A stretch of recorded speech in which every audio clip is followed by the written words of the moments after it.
Proclamation number 6121, November 27, 1954. The right amount of selfish love, as yourself. Making a sacrifice on behalf of your fellow human being is truly unselfish neighborly love. In that case, you love your fellow human being more than yourselves. And if you give to him what you find desirable yourselves, then you also love him as you love yourselves. I only require this neighborly love, i.e., this too has to be voluntarily practiced in order to result in spiritual blessings for you.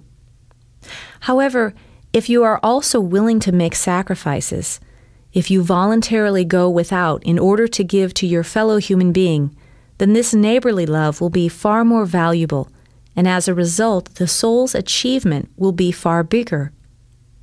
The human being is granted a certain amount of selfish love because it is needed for the fulfillment of earthly tasks, so that the human being can sustain his physical life, so that he can give what the body requires to himself in order to be able to live his earthly life.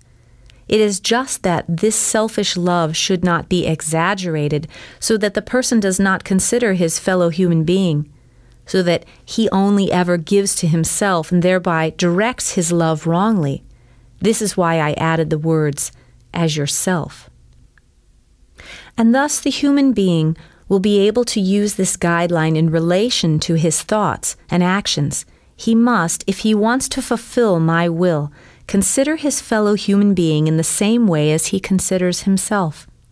And depending on his heart's willingness to love the human being, he will then find it either easier or more difficult to comply with my commandment. But anyone who considers himself less important than his fellow human being will have an exceptionally loving heart, and he will very easily attain perfection. Yet everything is left up to you. I certainly gave you the commandment of love, but someone who doesn't want to fulfill it will ignore the commandment, whereas a person who loves will not need my commandment. Only love, which becomes spontaneously active without having been prompted by commandments, is the right kind of love.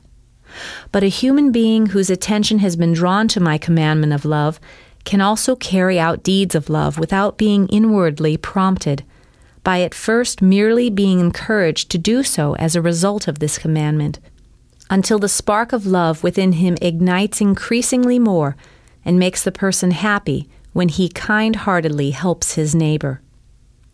Nevertheless, only what is motivated by love for his fellow human being will be assessed. Love your neighbor as yourself. Everyone possesses love for himself, and rightly so, but it must not exceed his love for a fellow human being, which, however, is the case if a person ignores his fellow human being's adversary by believing that he cannot share anything with him because he doesn't own much himself. He shall also share the little he has with him, and it will not cause him any harm. For if he is motivated by love, he will be richly rewarded, since the measure he uses will be the measure he will receive from me myself. A loving person, however, will not think about it first. He will also give at a loss, and his reward will be truly great in heaven. For the more he sacrifices, the more he pleases his fellow human being, the richer he will become.